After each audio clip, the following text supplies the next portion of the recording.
1 ദിനവൃത്താന്തം 15-ാം അധ്യായം. അവൻ തനിക്ക് ദാവീദിന്റെ നഗരത്തിൽ അരമനകളെ ഉണ്ടാക്കി ദൈവത്തിന്റെ പെട്ടകത്തിനായി ഒരു സ്ഥലം ഒരുക്കി അതിനൊരു കൂടാരവും അടിച്ചു. അന്ന് ദാവീദ്, ലേവ്യരല്ലാതെ ആരും ദൈവത്തിന്റെ പെട്ടകം ചുമക്കേണ്ടതല്ല, അവരെയല്ലോ ദൈവത്തിന്റെ പെട്ടകം ചുമപ്പാനും തനിക്ക് എന്നും ശുശ്രൂഷ ചെയ്യുവാനും യഹോവ തെരഞ്ഞെടുത്തിരിക്കുന്നത് എന്ന് പറഞ്ഞു.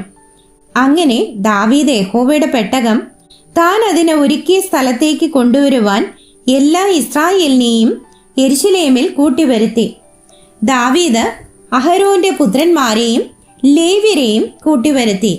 കെഹാത്യരിൽ പ്രധാനിയായ ഊരിയേലിനെയും അവന്റെ സഹോദരന്മാരായ 120 പേരെയും, മെരാര്യരിൽ പ്രധാനിയായ അസായാവെയും അവന്റെ സഹോദരന്മാരായ 220 പേരെയും, ഗേർഷോമ്യരിൽ പ്രധാനിയായ യോവേലിനെയും അവന്റെ സഹോദരന്മാരായ 130 പേരെയും, എലീസാഫാന്യരിൽ പ്രധാനിയായ ഷെമയ്യാവെയും അവന്റെ സഹോദരന്മാരായ 200 പേരെയും, ഹെബ്രോന്യരിൽ പ്രധാനിയായ എലിയേലിനെയും അവന്റെ സഹോദരന്മാരായ 80 പേരെയും, ഉസിയേല്യരിൽ പ്രധാനിയായ അമ്മീനാദാബിനെയും അവന്റെ സഹോദരന്മാരായ 112 പേരെയും തന്നെ. ദാവീദ് പുരോഹിതന്മാരായ സാദോക്കിനെയും അബ്യാഥാരിനെയും, ഊരിയേൽ, അസായാവ്, യോവേൽ, ഷെമയ്യാവ്, എലിയേൽ, അമ്മീനാദാബ് എന്നീ ലേവ്യരെയും വിളിപ്പിച്ച് അവരോട് പറഞ്ഞത്, നിങ്ങൾ ലേവ്യരുടെ പൃഥുഭവനങ്ങളിൽ തലവന്മാരല്ലോ. നിങ്ങളും നിങ്ങളുടെ സഹോദരന്മാരും ഇസ്രായേലിന്റെ ദൈവമായ യഹോവയുടെ പെട്ടകം ഞാൻ അതിനെ ഒരുക്കിയിരിക്കുന്ന സ്ഥലത്ത് കൊണ്ടുവരുവാൻ നിങ്ങളെ തന്നെ ശുദ്ധീകരിച്ചു കൊള്ളുവിൻ.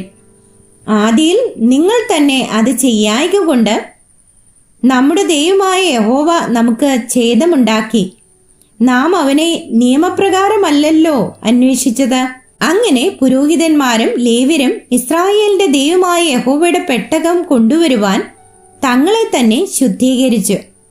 ലേവ്യരുടെ പുത്രന്മാർ യഹോവയുടെ വചനപ്രകാരം മോശയെ കൽപ്പിച്ചതുപോലെ ദൈവത്തിന്റെ പെട്ടകത്തെ അതിന്റെ തണ്ടുകൾ തങ്ങളുടെ ചുമലിൽ കൊണ്ടു ചുമന്നു. പിന്നെ ദാവീദ് ലേവ്യരിലെ പ്രധാനന്മാരോട് വീണ, കിന്നരം, കൈത്താളം എന്നീ വാദ്യങ്ങളാൽ സന്തോഷനാദം ഉച്ചത്തിൽ ധ്വനിപ്പിക്കേണ്ടതിന് സംഗീതക്കാരായ തങ്ങളുടെ സഹോദരന്മാരെ നിർത്തുവാൻ കൽപ്പിച്ചു. അങ്ങനെ ലേവ്യർ യോവേലിന്റെ മകനായ ഹേമാനെയും അവന്റെ സഹോദരന്മാരിൽ ബേരെഖ്യാവിന്റെ മകനായ ആസാഫിനെയും അവരുടെ സഹോദരന്മാരായ മെരാര്യരിൽ കൂശായാവിന്റെ മകനായ ഏഥാനെയും അവരോടുകൂടെ 2-ാം തരത്തിലെ തങ്ങളുടെ സഹോദരന്മാരായ സെഖര്യാവ്, ബേൻ, യാസിയേൽ, ഷെമീരാമോത്ത്, യെഹീയേൽ, ഉന്നി, എലിയാബ്, ബെനായാവ്, മൈസേയാവ്, മദ്ദിഥ്യാവ്, എലീഫേലഹു, മിഗ്നേയാവ്, ഓബേദേദോം, യെയീയേൽ എന്നിവരെ വാതിൽ കാവൽക്കാരായും നിയമിച്ചു. സംഗീതക്കാരായ ഹേമാനും ആസാഫും ഏഥാനും താമ്രം കൊണ്ടുള്ള കൈത്താളങ്ങളെയും സെഖര്യാവ്, അസീയേൽ, ഷെമീരാമോത്ത്, യെഹീയേൽ, ഉന്നി, എലിയാബ്, മൈസേയാവ്, ബെനായാവ് എന്നിവർ അലാമോത്ത് രാഗത്തിൽ വീണകളെയും ധ്വനിപ്പിപ്പാനും, മദ്ദിഥ്യാവ്, എലീഫേലഹു, മിഗ്നേയാവ്, ഓബേദെദോം, യെയീയേൽ, അസസ്യാവ് എന്നിവർ ഷെമിനീത്ത് രാഗത്തിൽ കിന്നരം വായിപ്പാനും നിയമിക്കപ്പെട്ടിരുന്നു.